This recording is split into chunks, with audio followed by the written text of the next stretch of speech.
Добре, благодаря. Накрая, вие това не чухте как говориха една през друга, ама накрая, каквото и да ви говорим, накрая вижте ли, че какво да правите. Добре. Вижте какво ви вземете решение. Това, което Надя Добрева тя накрая говори, какво беше на последна страница от Борис, на последна страница му да, просто там. Какво пише тук сега? Задоволително, браво и какво? Как лучше, бе? Клуб е над 1% от хората. Най-доброто нещо. Вземете решение да бъдете от 1% успяващи хора. Това е смисълът.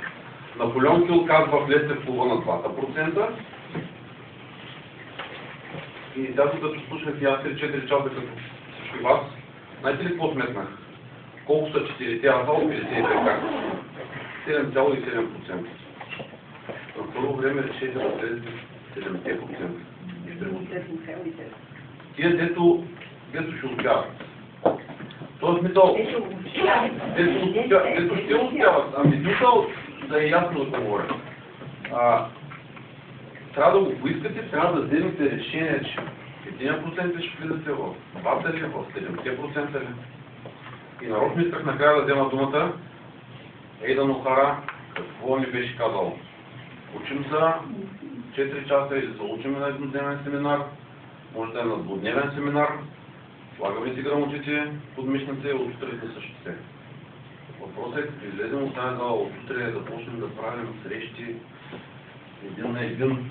Емил се говори сега. Отбележете си най-продуктивните дейности. Срещите един на един са с петица. С петица е спонсориране на нов дистрибутор, спонсориране на нов дистрибутор на второ ниво и последното какво е присъствието на ден на успеха. Най-продуктивните дейности.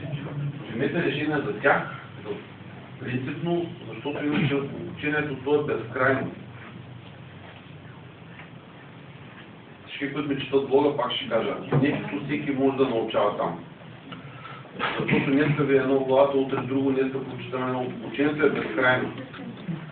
Въпросът е да се вземе решение за успяване, иначе няма да стане. Стоим на същото ниво и си точим. Тия книжки какво са всъщност, много пъти го повтарям, да изтеглим времето напред, колкото можеш. Една работа как може да я свършите за един месец, да я свършите за една седмица. Да я свършите после за 3 дена и накрая за половин ден да може да стане това нещо. Айде няма, че ще се задълбочавам. Но не е въпросът да мотата под мишната и от утре да сме същите. И не е въпросът дори само ние да направим подаръци за Коледа, което Светанка последно каза, ами всеки кой колкото хора има да може да им каже коледните им подаръци, да ги направи през Хоревър. Това ще е в оборота на всеки един от вас.